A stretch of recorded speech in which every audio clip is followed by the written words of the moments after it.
Hi hello friends, ಎಲ್ಲರಿಗೂ ನಮಸ್ಕಾರ. ರೇಖಾ ಅಡುಗೆ ಚಾನಲ್ಗೆ ಸ್ವಾಗತ. ಬನ್ನಿ, ಇವತ್ತು ನಾನು ಮಾಡ್ತಾ ಇರೋಂಥ ರೆಸಿಪಿ ಒಂದು ಚಪಾತಿಗೆ, ರೋಟಿಗೆ, ರೈಸ್ ಜೊತೆಗೆ ಕಾಂಬಿನೇಷನ್ ಆಗಿರುವಂಥ ಒಂದು ಕೂಟ್ ರೆಸಿಪಿನೇ. ಅದೇನಪ್ಪ ಅಂದರೆ ಸೀಮೆ ಬದನೆಕಾಯಿ ಕೂಟು. ತುಂಬಾ ಸುಲಭವಾಗಿ ಟೇಸ್ಟಿಯಾಗಿ ಮಾಡ್ಕೋಬೋದು. ನೀವೇನಾದರೂ ಬ್ಯಾಚುಲರ್ ಆಗಿದ್ದರೆ ಸಹ ಮಾಡ್ಕೋಬೋದು ತುಂಬಾ ಈಸಿಯಾಗಿ. ಯಾವುದೇ ರೀತಿ ಮಸಾಲೆ ರುಬ್ಬೋ ಅವಶ್ಯಕತೆ ಇಲ್ಲ. ಇದು ಮಾಡೋದು ಸುಲಭ. ಇದಕ್ಕೆ ಬೇಕಾಗುವ ಇಂಗ್ರೀಡಿಯೆಂಟ್ಸ್ ನೋಡೋಣ. ನೋಡಿ, ಈ ಸೈಜು ಒಂದು ಸೀಮೆ ಬದನೆಕಾಯಿ ತಗೊಂಡು ಮೇಲೆ ಇರೋಂಥ ಸಿಪ್ಪೆನು ಮತ್ತು ಮಧ್ಯದಲ್ಲಿ ಬೀಜ ಇರುತ್ತೆ, ಅದನ್ನು ತೆಗೆದ್ಬಿಟ್ಟು ಕಟ್ ಮಾಡಿ ಇಟ್ಕೊಂಡಿದ್ದೀನಿ. ಅರ್ಧ ಕಪ್ಪು ಆಗೋಷ್ಟು ಹೆಸರುಬೇಳೆ ಬೇಕಾಗುತ್ತೆ. 2 ಮೀಡಿಯಮ್ ಸೈಜ್ ಟೊಮೊಟೊ ಕಟ್ ಮಾಡಿ ಇಟ್ಕೊಂಡಿದ್ದೀನಿ. 1 ಈರುಳ್ಳಿನ ಕಟ್ ಮಾಡಿ ಇಟ್ಕೊಂಡಿದ್ದೀನಿ. ಒಂದು 5-6 ಪೀಸ್ ಬೆಳ್ಳುಳ್ಳಿನೂ, 2 ಹಸಿರುಮೆಣಸಿನ್ಕಾಯಿ, ಒಂದು ಅರ್ಧ ಟೀ ಸ್ಪೂನ್ ಜೀರಿಗೆ, ಮತ್ತು ಒಂದು ಸ್ವಲ್ಪ ಕೊತ್ತಂಬರಿ ಕಟ್ ಮಾಡಿ ಇಟ್ಕೊಂಡಿದ್ದೀನಿ. ಒಂದು ಅರ್ಧ ಕಪ್ ಆಗೋಷ್ಟು ತೆಂಗಿನಕಾಯಿನ ತುರಿದಿಟ್ಕೊಂಡಿದ್ದೀನಿ. ಮತ್ತು ಒಗ್ಗರಣೆಗೆ ಒಣಗಿದ ಮೆಣಸಿನ್ಕಾಯಿ 2, ಸ್ವಲ್ಪ ಕರಿಬೇವು ತೆಗೆದಿಟ್ಕೊಂಡಿದ್ದೀನಿ.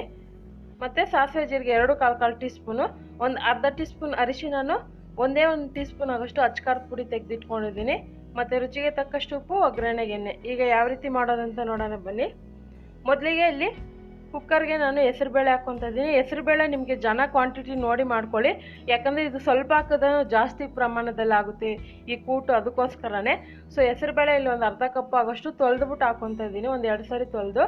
ಆನಂತರ ಸೀಮೆ ಬದನೆಕಾಯಿ, ಅದ್ರ ಮೇಲೆ ಇರೋಂಥ ಸಿಪ್ಪೆ ಮತ್ತು ಮಧ್ಯದಲ್ಲಿರೋಂಥ ಬೀಜನ ತೆಗೆದ್ಬಿಟ್ಟು ಕಟ್ ಮಾಡ್ಕೊಳ್ಳಿ.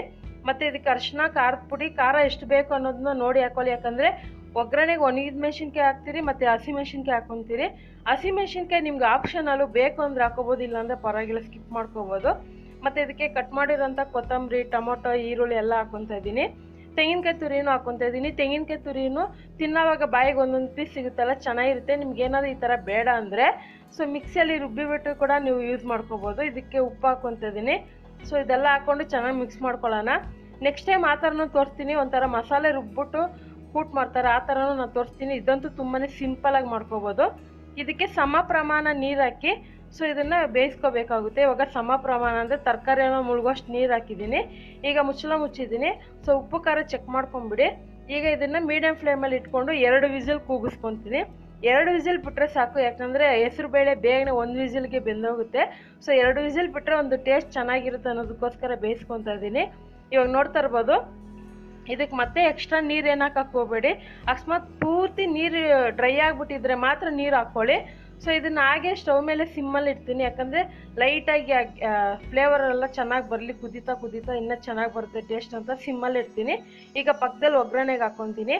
ಒಂದು 2 ಟೀ ಸ್ಪೂನ್ ಎಣ್ಣೆ ಹಾಕ್ಕೊಂಡಿದ್ದೆ. ಎಣ್ಣೆ ಬಿಸಿಯಾಗಿದ್ದ ತಕ್ಷಣ ಇದಕ್ಕೆ ಸಾಸಿವೆ ಜೀರಿಗೆ, ಒಣಮೆಣಸಿನ್ಕಾಯಿ, ಕರಿಬೇವು ಹಾಕ್ಕೊತಾ ಇದ್ದೀನಿ.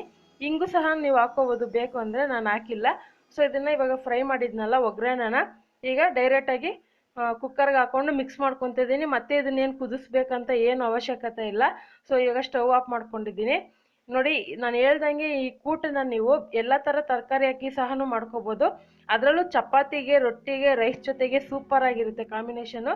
ಖಂಡಿತ ಇವತ್ತು ಮಾಡಿರೋ ರೆಸಿಪಿ ನಿಮ್ಗೆಲ್ಲ ಇಷ್ಟ ಆಗಿದ್ರೆ ನೀವು ಸಹ ಇದೇ ರೀತಿ ಮಾಡಿ. ನಿಮಗೂ ಯಾವ ರೀತಿ ಬಂತು ಅನ್ನೋದನ್ನ ನೀವು ಕಮೆಂಟ್ ಮೂಲಕ ತಿಳಿಸಿ. ಮತ್ತಷ್ಟು ಈಸಿ ರೆಸಿಪಿಗೋಸ್ಕರ ರೇಖಾ ಅಡುಗೆ ಚಾನಲ್ನ ಸಬ್ಸ್ಕ್ರೈಬ್ ಮಾಡಿ. ಪ್ಲೀಸ್ ಒಂದು ಲೈಕ್ ಬಟನ್ ಕ್ಲಿಕ್ ಮಾಡಿ, ಶೇರ್ ಮಾಡಿ. ಈ ವಿಡಿಯೋ ನೋಡಿದ್ದಕ್ಕಾಗಿ ಎಲ್ಲರಿಗೂ ಧನ್ಯವಾದಗಳು.